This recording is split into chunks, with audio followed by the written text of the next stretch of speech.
Boa noite, queridos irmãos do Distrito do Jardim Novo Mundo, bem-vindos. Estamos aqui essa noite com um pouco de tristeza no coração, mas sabendo que para Jesus não há barreiras. E nós estamos aqui para mais um culto evangelístico desse domingo. E para nós darmos início, nós queremos cantar o hino 16, A Deus demos glória.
Pai querido, em nome de Jesus, Deus, não é as circunstâncias que desejaríamos estar, mas sabemos que para o Senhor não há barreiras, porque o Senhor é o Deus Todo-Poderoso, Criador do céu e da terra.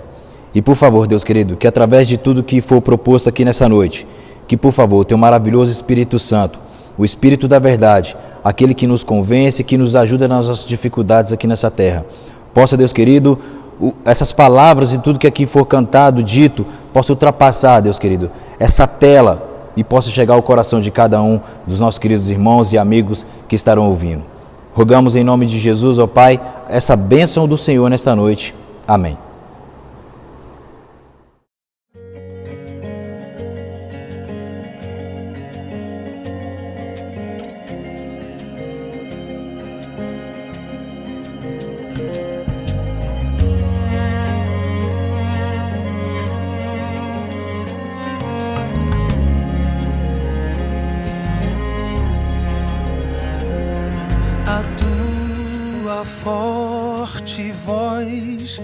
fez o caos virar jardim. A tua doce voz fez o morto ressurgir. Faz soar a mesma voz em mim.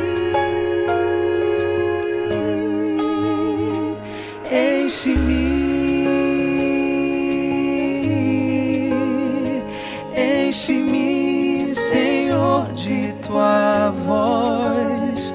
Enche-me,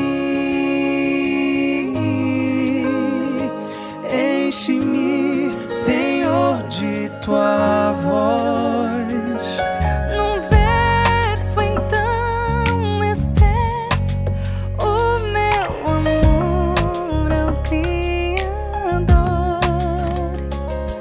Num gesto então confesso que Cristo é o meu Salvador. Em cada passo novo vou cantar.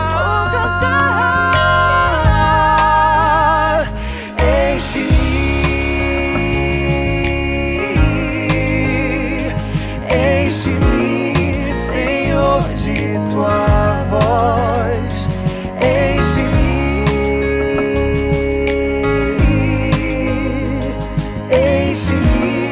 Senhor, de tua voz.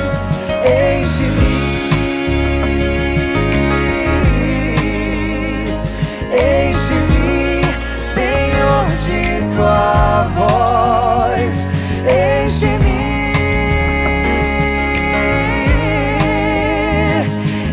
Enche-me, Senhor, de tua voz.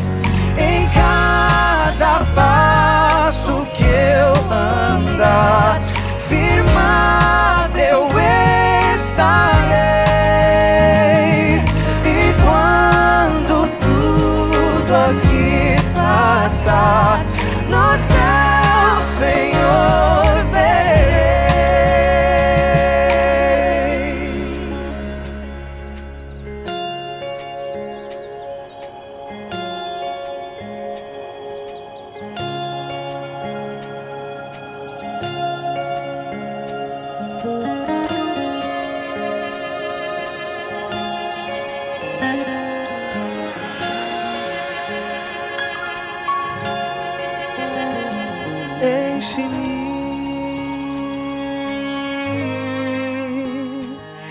Enche-me, Senhor, de tua voz.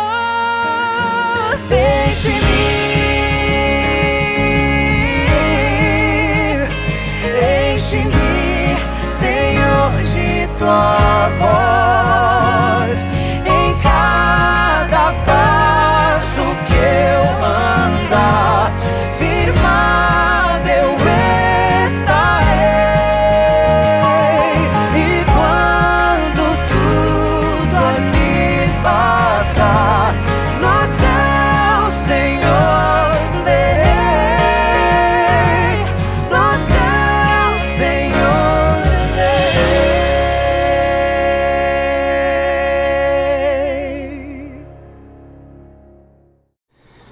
Boa noite, meus queridos irmãos do Novo Mundo, do Distrito do Novo Mundo. Meu nome é Walter, sou ancião na igreja do setor sul aqui em Goiânia e fui convidado para passar a mensagem a vocês nesta noite. Pegue a sua Bíblia e abra na carta de Paulo aos Filipenses, no capítulo 4. Carta de Paulo aos Filipenses, no capítulo 4. Você deve conhecer bastante o verso que nós vamos analisar nesta noite. Filipenses 4, no verso 13, nós lemos: tudo posso naquele que me fortalece. Esse talvez seja um dos versos mais conhecidos de toda a Bíblia e também um dos mais incompreendidos dentro da fé cristã. Porque muitas pessoas veem nesse texto uma espécie de amuleto evangélico. É muito comum e talvez você mesmo tenha em casa um quadro com esse verso gravado. É um verso que as pessoas utilizam quando vão fazer alguma espécie de empreendimento, algum negócio novo, algum plano em que eles querem e pedem a bênção de Deus. E na mente popular, tudo posso naquele que me fortalece, significa que Deus dá uma carta branca às pessoas, de tal forma que não importa o que você planeje, o que você faça em sua vida, se você se guiar por Filipenses 4, verso 13, tudo irá bem. Tudo será bem sucedido em sua vida e tudo ocorrerá da melhor maneira possível pela bênção de Deus. Porque, afinal de contas, nós podemos todas as coisas em Jesus, aquele que nos fortalece. Mas será que é esse mesmo sentido que o verso traz para nós? Vamos olhar o contexto desse verso na Bíblia. Vá, por favor, ao verso 10. Filipenses 4, verso 10. Aqui nós encontramos: fiquei muito alegre no Senhor, porque agora, uma vez mais, renasceu o cuidado que vocês têm por mim. Nesse texto, nós lemos Paulo agradecendo os esforços, os benefícios que a igreja de Filipos fez em favor dele. Se você não se lembra da história, lá em Atos, em uma das viagens missionárias de Paulo, ele acaba em uma cidade chamada Filipos, onde encontra uma mulher chamada Lídia e ali prega o evangelho para ela. Devido a alguns problemas que aconteceram, devido à expulsão de demônios de uma garota que trazia muito recurso financeiro aos comerciantes daquela cidade, Paulo acaba sendo preso e passa uma noite na cadeia. Mas ali, ele então converte o carcereiro daquele lugar. Ele volta à cidade, continua pregando o evangelho, e em Filipos nasce uma próspera e saudável igreja. Como Paulo ficava pouco tempo em cada lugar, ele partiu em viagem para levar o evangelho a mais lugares pelo mundo romano daquela ocasião. E quando ele escreve isso aqui, em Filipenses 4, verso 10, nós temos uma igreja muito próspera, muito saudável, e que tinha muita consideração, muita gratidão no coração em favor de seu pai espiritual. Nós não sabemos quando e onde exatamente a carta aos Filipenses foi escrita, mas tudo indica que Paulo aqui está por volta do ano 50 depois de Cristo, em uma cadeia em Roma. Filipenses é uma carta escrita por Paulo durante a sua estadia na prisão em Roma.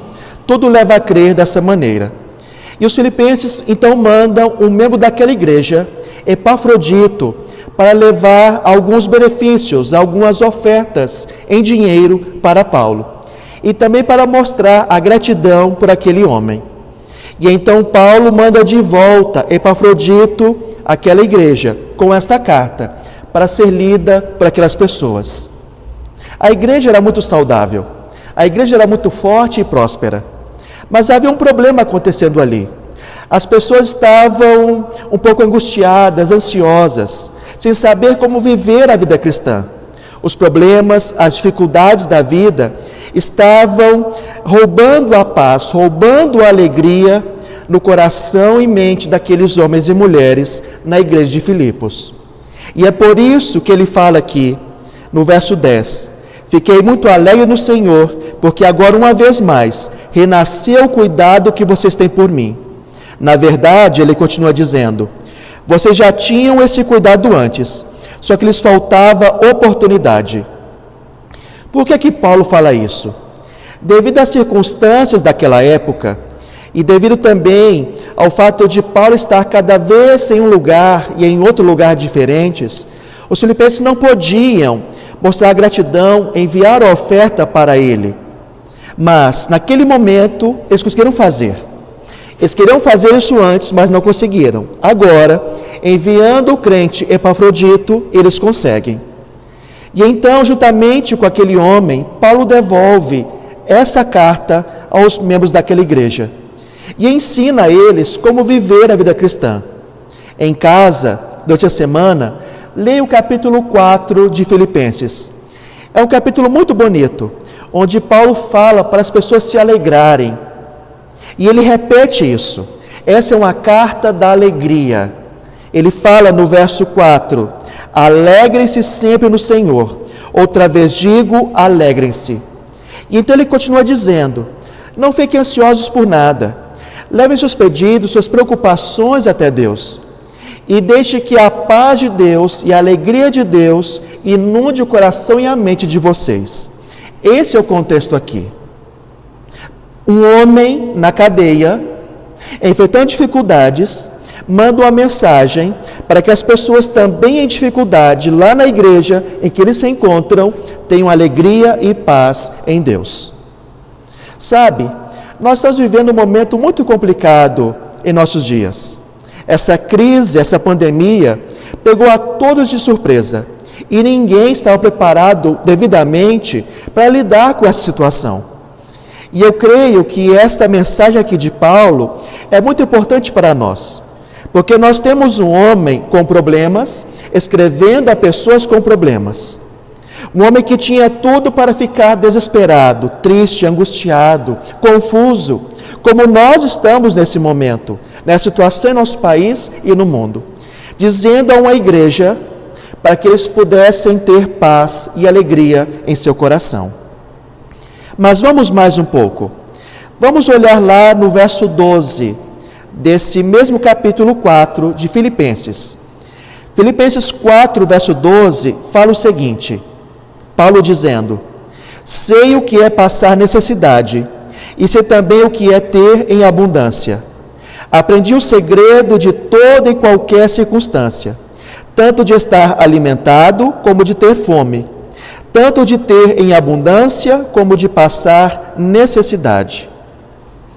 Paulo aqui nos fala não como uma espécie de super-homem evangélico, de um super-crente, mas um homem comum, como eu e você, que passava pelos altos e baixos da vida. E aqui ele apresenta os contrários na vida que ele levava. Momentos de necessidade e momentos de abundância. Momentos de mesa farta e momentos também de fome. E ele fala que conseguiu aprender um segredo durante toda essa situação. Nós vamos ver daqui a pouco que segredo é esse. Mas observe, esse é o verso que Paulo escreve antes de dizer: tudo posso naquele que me fortalece.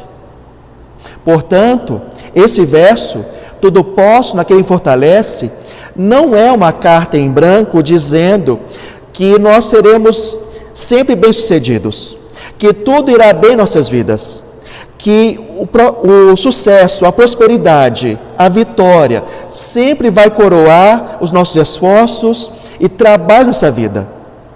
Paulo não podia dizer isso se antes ele fala que ele passou pelos extremos da abundância e da necessidade, da fome e da mesa farta em sua mesa. Aqui nós temos um homem em que as circunstâncias o afetam, no sentido de os problemas da vida, os altos e baixos, chegarem até ele. Só que Paulo não é afetado pelas circunstâncias. Essas circunstâncias não mudam o temperamento, não mudam o bem-estar emocional de Paulo. Isso não quer dizer que um cristão que siga esse segredo que Paulo aqui apresenta seja uma pessoa indiferente às coisas do mundo. O que corre em nossas veias não é gasolina. Nós não somos máquinas. Nós somos pessoas que conseguem e que devem reagir às situações. Paulo fala, em outro momento, para se alegrar com os que se alegram, para chorar com os que choram. O cristão não é como os estoicos da época de Paulo, que ensinavam a ser indiferentes.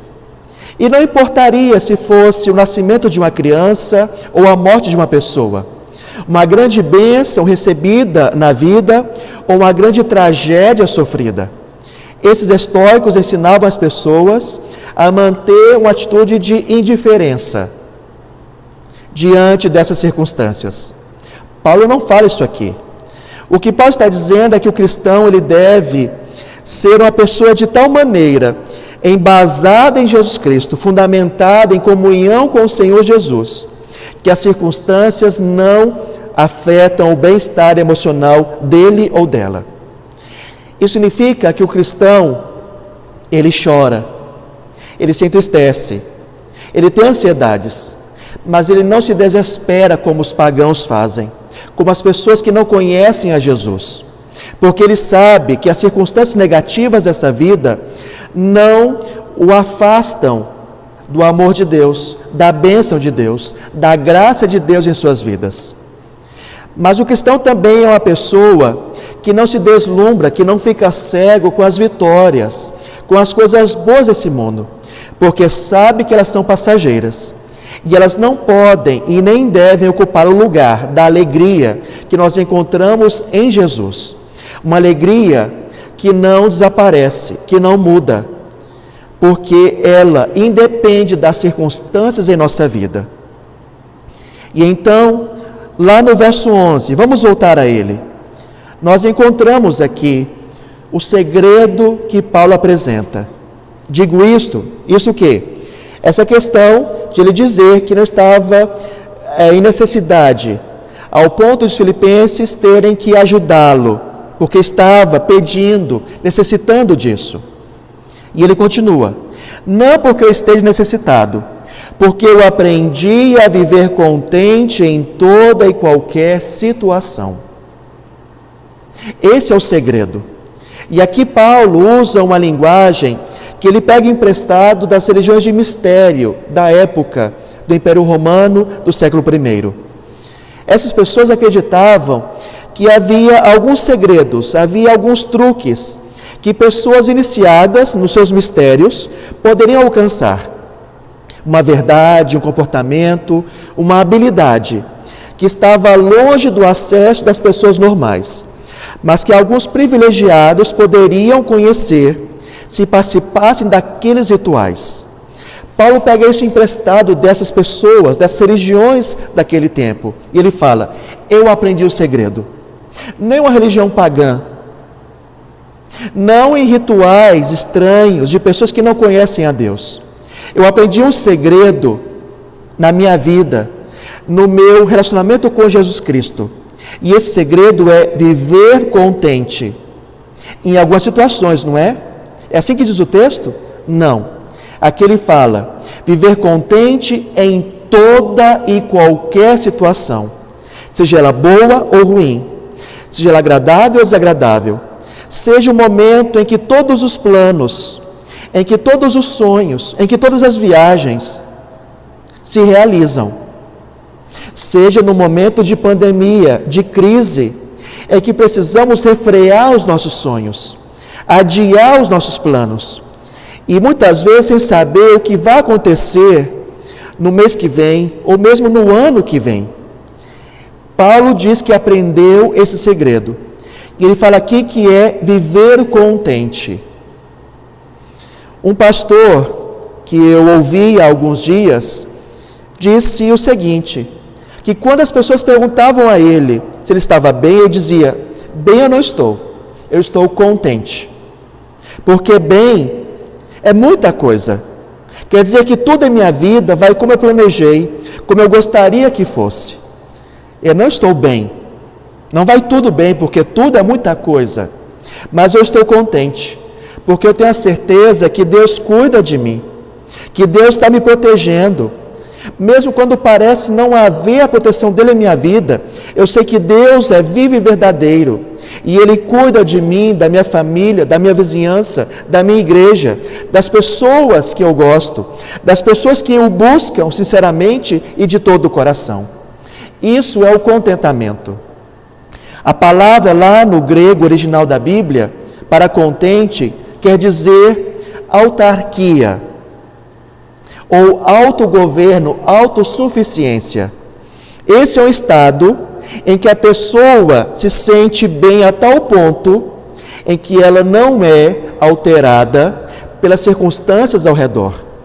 Esse é o segredo. E esse segredo vem de uma comunhão com Jesus. Lembra lá do verso incompreendido, em Filipenses 4, verso 13? Tudo posso naquele que me fortalece. Na Nova Tradução, na linguagem de hoje, esse verso ele é apreendido de forma muito interessante.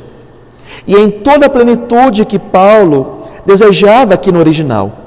Lá, nessa versão, nós lemos: posso enfrentar qualquer circunstância com a força que Cristo me dá. Posso enfrentar qualquer circunstância com a força que Cristo me dá. É nesse sentido que Paulo fala. Tudo posso naquele que me fortalece. E esse é o segredo, esse é o poder do contentamento, o poder de saber que a nossa vida não está em nossas mãos. E se um dia você aceitou a Jesus como Salvador pessoal, saiba que a sua vida não te pertence mais. Ela agora está nas mãos de Deus, que cuida de você, em todo o tempo, em todo o momento.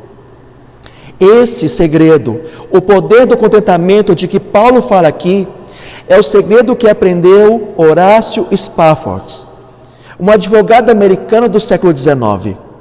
Ele nasceu em Nova York, mas ele rapidamente mudou-se para Chicago. E ali ele fez grande sucesso no mundo da advocacia. Ele se casou, teve 5 filhos e investiu boa parte do seu dinheiro em negócios imobiliários na cidade de Chicago, nos Estados Unidos. Ele era um homem cristão que levava Deus bastante a sério, ao ponto de ele ser diácono e professor da escola dominical em uma igreja presbiteriana naquela cidade. Só que, quando ele tinha cerca de 42 anos, o filhinho mais novo dele, Horácio Júnior, teve uma febre muito forte e veio a falecer. 1 ano depois, com cerca de 43 anos, houve o grande incêndio de Chicago, em 1870, que queimou boa parte da cidade. 1/3 da cidade foi reduzido a cinzas em poucas horas de incêndio naquele lugar. Horácio perdeu praticamente tudo o que tinha, indo à beira da falência. Mas ele sabia o poder do contentamento em sua vida. Isso não o deixou se abalar. Ele, a mulher e as crianças se juntaram para ajudar as pessoas que perderam mais do que ele naquela tragédia, levando alimentos, água e providenciando os cuidados necessários para as pessoas poderem sobreviver àquela tragédia naquela cidade. Só que esse esforço trouxe muito cansaço a ele, a mulher e as filhas. E o médico da família recomendou que ele fizesse uma viagem para poder descansar um pouco, para poder recuperar as forças. E ele decidiu viajar para a Europa, para o país de Gales em particular, onde ali haveria uma série evangelística em que um pregador famoso da época, chamado Dwight Moody, ia pregar às pessoas naquele lugar, ali no Reino Unido. Ele juntou a família, foi de Chicago para Nova York, e ali ia pegar um navio em direção ao país de Gales. Só que quando estava na estação de trem, desembarcando rumo ao navio, ele recebeu um telegrama dizendo que se ele voltasse a Chicago, ele poderia recuperar parte do prejuízo que teve naquele incêndio 2 anos antes. E assim ele o fez. Ele pôs a mulher e as crianças no navio e voltou para Chicago. O que Horácio não sabia é que no meio da viagem, o navio em que estava a sua mulher ia colidir no meio do Atlântico Norte com um outro navio, uma embarcação de ferro. E a mulher de Horácio viu cada uma das suas 4 filhas, a mais velha com 9 anos de idade, a mais nova com 4 aninhos, morrer afogadas, uma a uma, sem que ela pudesse fazer nada, antes que a guarda costeira pudesse ajudar e trazer socorro àquele pessoal. Naquele navio morreram 200 pessoas, incluindo as filhas de Horácio. Quando ela foi resgatada, a mulher de Horácio mandou um telegrama para o marido, dizendo: salva sozinha.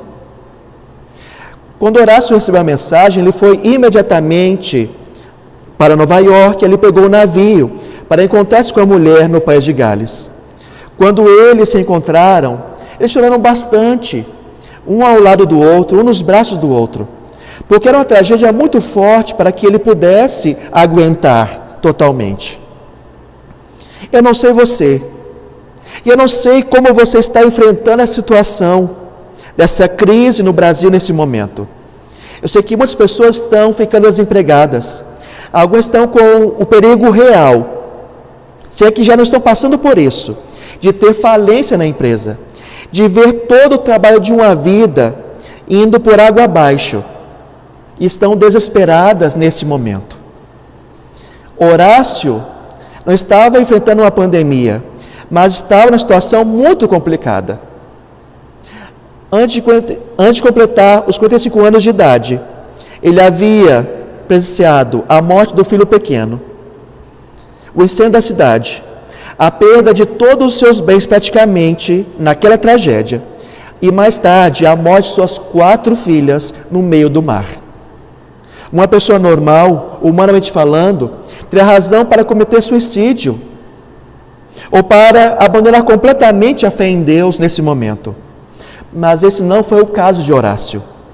Mais tarde, ao refletir sobre aquela situação, ele pôde contemplar a bênção de Deus em sua vida, apesar daqueles problemas. Ele pôde, em sua vida, experimentar o que Paulo fala aqui, o poder do contentamento em toda e qualquer situação. E por isso ele escreveu as frases muito bonitas de um conhecido hino evangélico, que diz o seguinte: se paz a mais doce me deres gozar, se dor a mais forte sofrer, ó seja o que for, tu me fazes saber que feliz com Jesus hei de estar. Embora me assalte o cruel Satanás e ataque com vis tentações, ó sim certo estou, mesmo em tais provações, em Jesus acharei força e paz. Sou feliz com Jesus, meu Senhor. Meu amado, minha amada, esse é o poder do contentamento. Isso é enfrentar toda e qualquer circunstância com o poder que Cristo dá a nós. Isso não vem pelo autoesforço, pela disciplina, pela autoajuda, por terapia psicológica ou por qualquer força humana que trabalhe no coração humano. Isso é fruto de uma relação com Deus, de uma comunhão com Jesus de tal forma que a alegria e a paz dele são mais importantes do que tudo. Mais importantes do que o emprego, do que a saúde, do que mesmo a vida nossa e nossos familiares. Mais uma vez eu repito, isso não quer dizer ser indiferente às circunstâncias, mas saber que apesar delas e acima delas, nós temos um Deus todo-poderoso que cuida de nós, que mantém a nossa vida e que não importa o que aconteça, nós podemos ter felicidade em Jesus, nós podemos ter contentamento em Jesus. E nessa noite, eu desafio você a se entregar ao Senhor. Se você ainda não conhece a Jesus Cristo, entregue a sua vida a Ele. Receba o perdão dos seus pecados e decida viver para Ele em todo momento, em todo o tempo. Se você está desanimado ou está triste com a situação do mundo ao nosso redor, renove o seu compromisso com Jesus e experimente essa certeza, essa alegria de saber que não importa a circunstância, seja de fartura ou de fome, seja de abundância ou necessidade, de saúde ou de doença, de pleno emprego ou de ameaça de desemprego, de planos a todo vapor ou de planos desfeitos, Jesus pode trazer paz ao seu coração, mesmo em meio à dor, à tragédia e à morte. Que a Ele seja a glória, o poder e a força para todo sempre, e que Ele seja uma realidade poderosa em sua vida, te dando contentamento, paz e alegria em seu coração.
Assim como nós estamos, vamos orar ao Senhor. Pai querido, muito obrigado porque em Jesus Cristo nós encontramos força e paz para nossos dias maus neste mundo. Obrigado, Senhor, porque em seu Filho amado nós temos a certeza que não estamos sós nesse planeta. Nós somos filhos e filhas amados do Pai Celeste e nós podemos, Senhor, descansar em seus braços de amor. Mesmo que tudo esteja desmoronando ao nosso redor, nós temos a certeza de que a sua bênção, a sua paz, a sua alegria, a sua graça repousa em nossas vidas. E nós queremos, Senhor, testemunhar ao mundo, em nossas famílias, em nossa vizinhança, essa verdade, de que nós confiamos no Deus vivo e verdadeiro, e que Ele, ó Deus, cuida de nós em todo tempo, em todo momento. Que essa certeza possa inundar o nosso coração e a nossa mente com descanso e com a segurança que somente o Senhor Jesus pode trazer em nossas vidas. Perdoa os nossos pecados e nos abençoa, hoje e sempre. Pedimos isso e agradecemos. Em nome do seu Filho amado Jesus Cristo. Amém.